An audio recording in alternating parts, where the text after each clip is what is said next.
Olha só, se o caso do Banco Master, do Moraes, se tornar insustentável, a ponto de o impeachment ser cogitado, a ponto de, eventualmente, as pessoas quererem até mesmo pensar em prender o Moraes, enfim, uma investigação criminal estiver em curso, o que de fato vai acontecer? Eu sou André Marcília, advogado, professor de Direito, e peço a vocês que se inscrevam aqui no canal, que cliquem no joinha, deixando o seu like. O algoritmo assim entende que o conteúdo é relevante e distribui para mais pessoas. Você ajuda a nossa comunidade a crescer. Bom, muito bem. Se tudo correr como se o Brasil fosse sério, se tudo acontecer como se o Brasil fosse um país digno de ser chamado de país, se a gente tivesse uma justiça digna de ser chamada de justiça, e assim por diante, e se a gente tivesse um parlamento, vamos também dizer, um Senado digno de ser chamado de Senado, o que poderia acontecer? Bom, poderia acontecer muita coisa, mas a gente não tem um país. Nós não somos uma república, nós não somos uma democracia, nem inabalada, nem pujante, e isso não é por conta do Moraes. O Moraes, ele é consequência disso. O Moraes, ele é sintoma da nossa falta de democracia,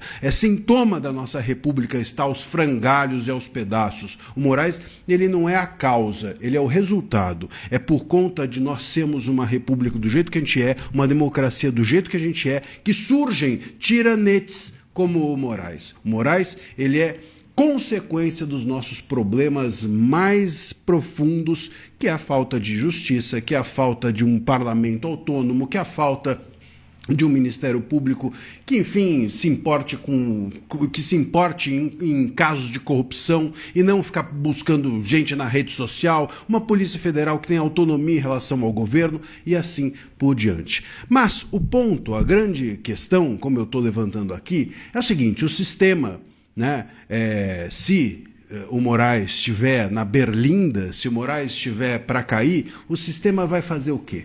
Vai se rearranjar? O sistema o STF vai agir para se autoproteger, vai sacrificar o Moraes em prol dos demais, né?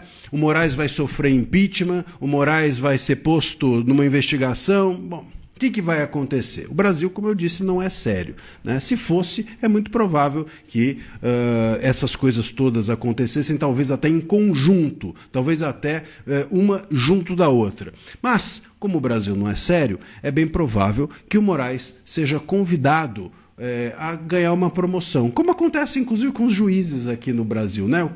Um juiz, por exemplo, se ele é pego roubando, se ele é pego cometendo um crime, sabe o que acontece com ele? Nada. Ele recebe uma aposentadoria compulsória, né? Convidam ele a ser feliz, ganhando muito provavelmente todos os seus proventos, todo o seu salário integralmente, e ele vai cuidar da vida. Aliás, é um ótimo negócio. Você entra na carreira da magistratura, se torna ali vitalício, aí depois você comete um ilícito e aí te expulsam com o recebimento integral do salário e você vai fazer outra coisa. Seria uma sacada genial, né? O cara vai lá, entra na carreira, rouba, sai e vai fazer outra coisa com o salário integral. Pra você ver como há uma proteção, uma autoproteção, como o Brasil não é sério, apesar, ou além, ou muito para além do Moraes. Mas, enfim, a questão é, se tudo isso chegar ao Moraes, se o Moraes chegar a ponto de ser punido, muito provavelmente a punição vai ser ou colocá-lo de castigo, não é, ali nos bastidores do STF, ou vão colocá-lo em algum tipo de, sei lá, de embaixada, ou vão mandar o Moraes para algum lugar que seja confortável a ele, porque o Moraes sabe de muita coisa, sabe de muita gente, e porque aqui num país como o nosso, juiz não é punido. Lamentavelmente, juiz pune muito, mas não é punido por ninguém. É uma casta, isso não é só do STF, hein? É uma casta protegida pelo próprio sistema.